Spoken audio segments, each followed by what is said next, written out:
হবে আল্লাহ, আমার উম্মতের হবে কি? আল্লাহ পাক ডাক দিয়ে বলবেন, হাবিব আপনি আর সিজদায় পড়ে থাকবেন না, মাথা উঠান। আপনি কাঁদেন কেন?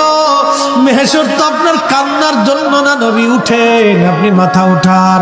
আপনার জন্য আরশে মুআল্লার ডানে একটা কুরসি পেতে রাখছি, একটা চেয়ার পেতে রাখছি, একটা আসন রাখছি। আপনি নবী সেই আসনে বসবেন। আপনি মাথা উঠান, আপনি আমার হাবিব, আপনি আমার বন্ধু, আপনি আর কাঁদবেন না। হুজুর আপনি মাথা উঠান।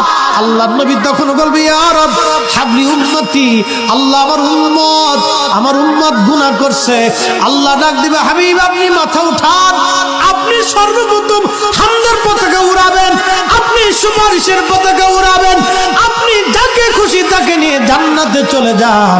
একবার জোরে বলা যাবে কি সুবহানাল্লাহ?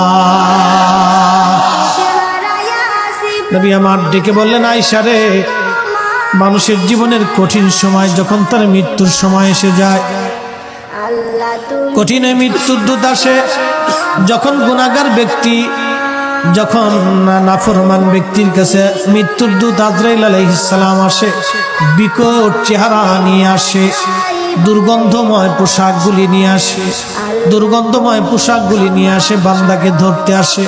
তখন এই আত্মাটা, রুহুটা মাথার দিকে একবার দৌড়ায় যায়, হাতের কোনার দিকে দৌড়ায় আসে, পায়ের তলার দিকে দৌড়ায় যায়, সারা শরীরের ভিতরে ছটফট করতে থাকে। তখন এই মৃত্যুর যন্ত্রণা বাড়তে থাকে, এত কঠিন যন্ত্রণা তার হয়। নবী বলেন, আয়েশা রে শোনো, একটা উট জ্যান্ত হালতে জবাই না দিয়ে